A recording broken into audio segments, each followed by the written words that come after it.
Oh, Bude yang anaknya Pak Dikira meninggal itu. Jangan bicara soal itu lagi. Asli Jogja bukanlah sebuah slogan kosong semata. Dua lembaga yang berkiprah di Yogyakarta mulai bersinergi membumikan nafas asli Jogja di dalam aktivitas perfilman. Kedua lembaga itu adalah RPTV yang mengusung moto Asli Jogja dan PT Biduang Sate.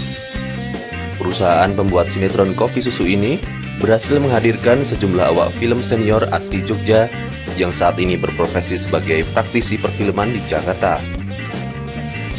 Di dalam proses pembuatan sinetron opera Kopi Susu, terasa begitu kentalnya upaya penyatuan SDM yang mendukungnya. Di satu sisi, Mbak Pendekar turun gunung, sejumlah praktisi senior asli Jogja yang meniti karir di Jakarta menjadi pelaku utamanya.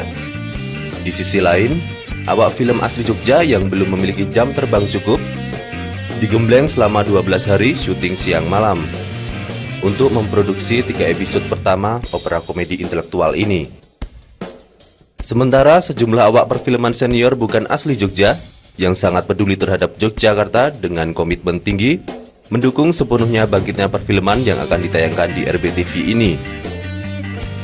Profesional asli Jogja yang bertekad menggembleng wong Jogja yang memilih karir di bidang perfilman adalah Roni AN, sutradara muda opera Kopi Susu, Topo Broto, kamerawan senior, dan Gede Hang Andika, pengolah SDM awak film yang masih mentah menjadi masak lewat resep-resep khasnya.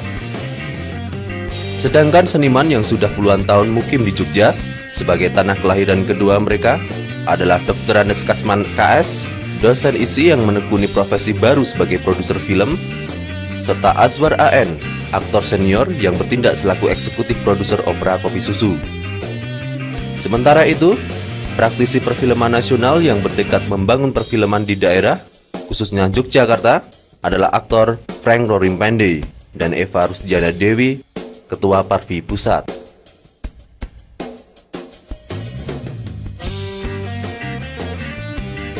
Dr. Andes Kasman KS, pematung senior mantan pembantu Rektor 3 ISI Jogja, terpanggil menekuni profesi baru sebagai produser film adalah untuk membuka peluang kerja di bidang perfilman. Tentu usaha ini perlu didukung oleh praktisi film yang berasal dari Jogja. Menyiapkan tenaga SDM atau tenaga ahli bidang film, dengan nantinya juga kita juga menyiapkan sekolah sinematografi. Harapan kita juga teman-teman dari Jakarta yang berasal dari Jogja mau mengabdi dan mengembangkan Yogyakarta sebagai salah satu industri film selain Jakarta. Walaupun kita bercita-cita demikian, tanpa diawali dari kehidupan masyarakat film di Jogja tidak akan mungkin terjadi. Dengan adanya produksi awal ini, banyak kita libatkan teman-teman muda untuk bisa melihat bagaimana cara proses sebuah film untuk mereka cerap, dan juga nanti ya kalau produksi ini terus kita lanjutkan, tentu banyak peluang-peluang untuk mengembangkan diri dalam produksi. Kasman menambahkan, selain didukung praktisi film asli Jogja yang meniti karir di Jakarta, pihaknya juga sudah merintis hubungan dengan Institut Kesenian Jakarta dalam upaya mengembangkan profesi baru bagi SDM muda di sektor perfilman. Awal dari obsesinya itu adalah dengan membuka pelatihan sinematografi sebagai embrio pendidikan formal di bidang perfilman. Tenaga aktor, ya, mungkin kameramen, mungkin penulis skenario, mungkin editing, mungkin dan sebagainya, banyak macam. Tanpa ada SDM yang baik, yang standar, itu tidak mungkin kita menghasilkan film yang baik. Nah, untuk itu saya akan nantinya bekerja sama dengan teman-teman yang di Jakarta, artinya orang-orang yang mau memperhatikan untuk perkembangan perfilman di Yogyakarta, apakah dia orang yang berasal dari Yogyakarta maupun bukan, artinya teman-teman yang komit pada pengembangan perfilman. Jadi saya juga sudah mencoba merintis ke Institut Kesenian Jakarta, Fakultas Sinematografi atau Film itu, untuk bisa membantu dalam mendidik SDM. Juga teman-teman yang komit yang sudah ikut di tim saya ini mau membantu mengembangkan tenaga-tenaga ahli. Kunci dari keberhasilan sebuah industri memang memerlukan tenaga-tenaga yang terampil di bidangnya gitu, bidang masing-masing. Kalau keseimbangan antara munculnya production house di Jogja ini memberikan peluang tenaga-tenaga yang baru kita didik untuk mengembangkan diri di perfilman. Pemirsa, bagaikan pendekar turun gunung, Wong Jogja asli yang sudah lebih dari 25 tahun menekuni dunia perfilman, kini siap mendukung obsesi Kasman KS dan Azwar AN dalam membuka profesi baru bagi SDM lokal di dunia perfilman. Lelaki itu adalah Topo Broto, kamerawan senior yang kini mukim di Jakarta. Sudah berapa lama Topo Broto berprofesi dan bagaimana? 25 tahun lah ya. Ya karena memang hobi sih ya. Paling memang dari hobi ya. Juga suka foto-foto ya. Nah hobi juga dari bapak saya juga foto. Hobi. Pusat, memang juga kemana-mana waktu. Memang hobi dari itu, memang bapak saya juga hobi. Menyetak sendiri apa sendiri. Karena kan juga bisa simpen tuh alat-alat yang dulu. Dalam perjalanan selanjutnya, Topo Broto mengikuti saja tren apa yang berkembang di dunia perfilman. Dari tahun 80 ke sini itu kan kebetulan kan layar lebar juga mulai sedikit-sedikit muncul. Yang muncul kan akhirnya kan sinetron semua ya, artinya kita yang mengikuti lah bagaimana mengikuti zaman. Selain bikin sinetron gitu ya kayak bikin klip-klip, video klip, musik gitu, iklan apa segala macam. Karena jam terbang yang cukup tinggi, banyak produser mempercayakan kepada Topo Broto untuk menangani klip-klip musik dan penyanyi luar negeri ketika melakukan show di Indonesia. Keluar ke Indonesia, Jakarta, kita ada kesempatan bikin klip-klip mereka itu kita bikin sendiri. Kayak Tina Turner gitu ya, Isi Sunshine Band kayak gitu-gitu. Terus ada beberapa, udah lupa aja ya, kan banyak. Saya ya kita syuting, kita bikin video klip, saya edit sendiri. Kalau kebetulan aja, memang hobi sih, kalau hobi susah ya. Tapi kalau klip-klip gitu kalau kita kebetulan saya juga suka musik ya, keluarga saya suka musik ya. Kalau tidak ngedit sendiri kayak kurang seret gitu. Banyaknya praktisi perfilman berprofesi di Jakarta itu lebih dikarenakan daerah belum berkembang. Tetapi setelah broadcast bermunculan di daerah, sebagian waktunya untuk mencetak praktisi baru. Kita kan banyak dari daerah. Iya, karena fasilitasnya di daerah waktu itu kan belum memadai misalnya kan, maka lari ke sono kan. Nah, karena sekarang ada broadcast lokal itu lebih bagus kan. Ya, mudah-mudahan teman-teman juga kan balik ke kandang lagi lah. Untuk juga meminta yang pemula untuk generasi yang dan sebenarnya wajib gitu kan ya. Makanya saya ke Jogja ini karena ada istilahnya apa sih, produksi lokal ya yang perdana ya, baru-baru itu mencoba untuk mengangkat teman-teman belajar saya bantu juga. Cuma mereka juga sebetulnya sih potensi juga ada, cuma karena kesempatan sama fasilitasnya. Modal utama bagi SDM pemula di dunia perfilman itu apa saja? Nah, dia kan niat ya, bakat ya, disiplin lah yang paling penting ya, disiplin. Biar apa semua pekerjaan kalau nggak disiplin nggak jadi ya setengah mateng lah paling gitu. Apalagi yang perlu dimiliki oleh pendatang baru? Juga penting loh, kalau nggak punya hobi kadang-kadang. Sekarang lihat sendiri kalau lihat syuting kan kemarin. Harian rumah yang hobi apa? gimana tuh? Nunggu dari pagi sampai malam, nunggu aja kan capek kan? Nunggu aja capek, apalagi yang kerja gitu. Tapi kalau kita udah hobi, yang udah kerjaan kita di situ, ya udah menyatu aja.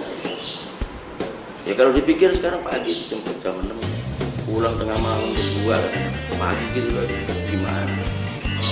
Kalau nggak hobi susah.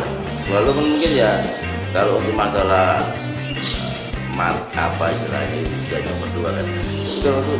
Kalau nggak hobi. Wong Jogja lainnya yakni Gigi Hang Andika yang sudah malang melintang puluhan tahun di dunia perfilman di Jakarta, optimis lahirnya production house di daerah akan dapat mengangkat potensi lokal. Artinya saya juga pesan kepada rekan-rekan yang di sanggar maupun di kelompok-kelompok, ini satu kesempatan besar, peluang besar untuk berkreativitas dalam menunjang persinetron maupun perfilman di Jogja. Artinya SDM kita nggak kalah. SDM tidak kalah dengan Jakarta lah.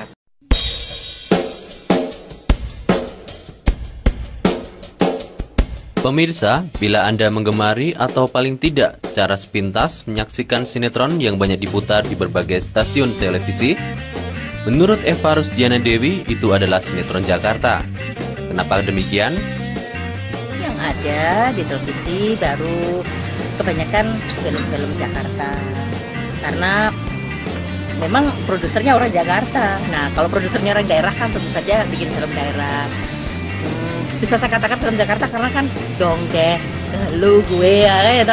Dan nanti kalau Jogja ya dengan bahasa Jogja yang ada celutukannya gitu. Mungkin nanti Jawa Timurnya juga ada celutukannya, apa Kalimantan, apa Sulawesi, Irian. Ini kita harapkan semua tampil dah artis-artis berwajah Indonesia. Adanya otonomi daerah. Kan sudah ada stasiun-stasiun televisi setiap provinsi. Nah, ini diberdayakan. Potensi yang ada di daerah, artis-artis yang ada di daerah itu diberdayakan. Gitu. Jadi untuk mengisi kan tidak semuanya harus ke pusat, tapi melalui daerah pun juga itu tidak masalah. Kita di setiap daerah, asal itu ceritanya asli ya di daerah ya, itu sangat laku loh di luar negeri. Asal jangan bikin film yang seperti luar. Kalau film-film luar, ala luar, itu di luar juga sudah lebih banyak yang bagus. Tapi kalau kita bikin film kita sendiri, dengan cerita kita sendiri, SDM kita sendiri yang kita gali. Nah, saya pikir itu di luar sangat merespon dan respect ya. Karena yang dibeli itu adalah keaslian.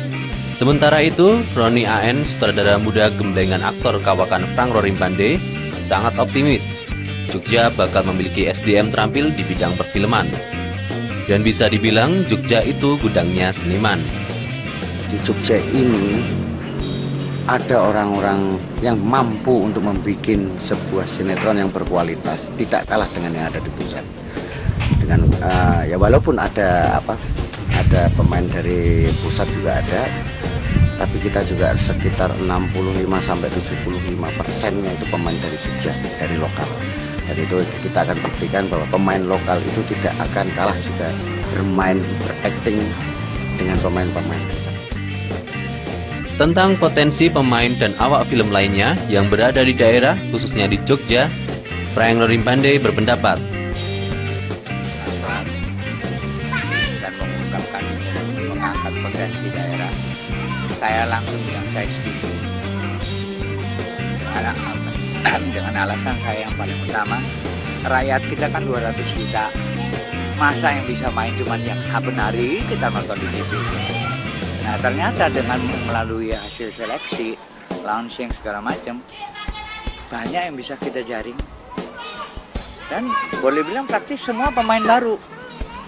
Yang lama barangkali cuma 3, Mas Aswar, Eva, Mas selebihnya dari sini.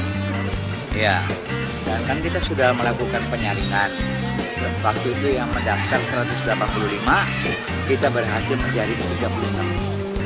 Nah, yang 36 ini pasti akan kita mainkan di Opera Kopi Susu, entah pada episode yang berapa. Lantas, bagaimana dengan cerita Opera Kopi Susu?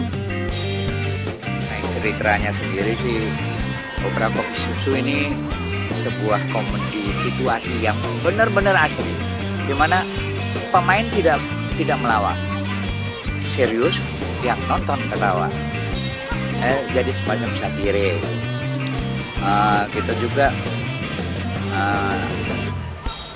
yang lebih jelas bahwa kita mengangkat segala peristiwa yang terjadi di Republik ini.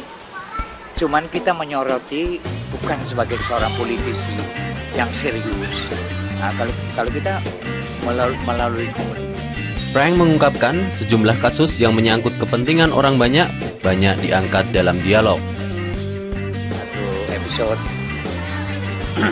orang ribut soal BBM, ada nenek-nenek, kan ada yang pro sama kontra. Nenek ini pro pada kenaikan tarif kan, yang anti kan banyak. Nah, belakangan baru ketahuan si nenek itu turun dari angkot, minta uang, dia keluarin kartu pasien rumah sakit jiwa. Nah, jadi hanya orang gila yang pro sama kenaikan BBM kayak gitu. Bahkan salah satu judul terpaksa dimunculkan dalam bahasa Inggris karena dipopulerkan oleh petinggi negara kita. Baku hantam di DPR pun dijadikan bahan yang digarap secara komedian. Oleh pemimpin kita itu juga diucapkan bahasa Inggris, judulnya I Don't Care. Ya, terus ada lagi masalah fit and proper test. Jadi ada ya contoh-contoh komedi yang kedengarannya sih biasa, tapi sakit itu kan. Nah, kamu dulu mau diangkat jadi anggota dewan, kok nggak mau? Nah, dia jawab, soalnya saya gagal di fit and proper test. Gagal di mananya? Saya ditanya, saya bisa taburan apa enggak? Nah, saya bilang saya nggak bisa taburan, nggak lulus. Terus pertanyaan lain apalagi yang gagal? Saya ditanya bisa tidur siang apa enggak? Nggak bisa. Nah, nggak bisa. Padahal yang jadi anggota dewan harus bisa tidur siang selagi ada sidang. Karno Sentono, manajer restoran Ganaru Gabusan yang dijadikan lokasi syuting opera Kopi Susu, merasa bangga atas munculnya kerja sinergis antara warga film senior dari pusat dan pendatang baru di Jogja. Kebetulan Karno juga ikut main film komedi intelektual ini. Saya merasa bangga bersama teman-teman yang istilahnya itu lokal daerah Yogyakarta. Sudah saya merasa mampu untuk berproduksi dan mudah-mudahan pada saatnya nanti betul-betul ini bermanfaat bagi masyarakat, terutama dalam rangka menunjang acara-acara televisi lokal, terutama saya melihat juga sangat potensial juga di RBTV yang setiap hari saya memang walaupun hanya sebentar mesti menyaksikan itu acara-acara yang disiarkan di sana, seperti dengan Pak Damal Jati, seperti hiburan untuk masyarakat Yogyakarta dengan Campur Sari dan yang lain-lain.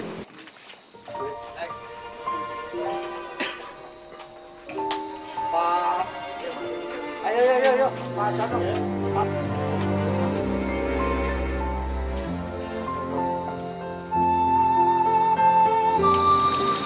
Mas Robi, rekan-rekan yang lain yang membantu kegiatan pertama bagi Bintang Sakti, khususnya bagi kita sekalian. Pemirsa, usai sudah syuting 3 episode sinetron ini, rasa haru, bangga, lega campur menjadi satu dan tercermin dalam suasana salam-salaman dan peluk-pelukan antara kru. Terutama sutradara muda Roni AN tak mampu menyembunyikan keharuannya.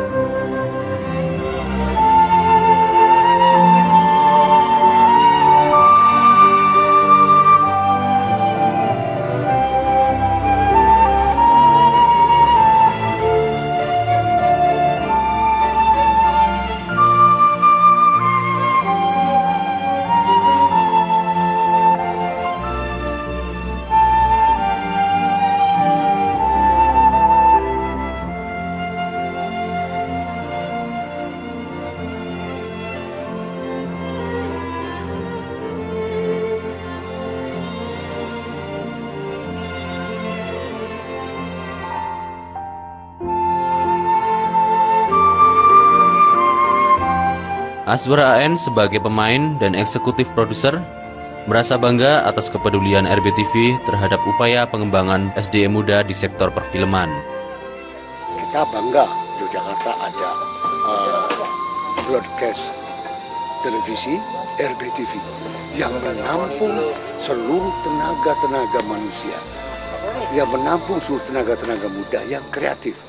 Nah, kalau ini tidak diimbangi, kita tentu merasa salah, karena RBTV juga salah satu penampung kreativitas warga Yogyakarta. Nah, untuk ini, sekali lagi, kepada para pemirsa, kami ajak untuk bersama-sama melihat produksi yang dipercaya oleh RBTV kepada Binuang Sakti. Terima kasih. AR Maryadi bersama tim produksi MSV melaporkan untuk Apa Kabar Jogja RBTV.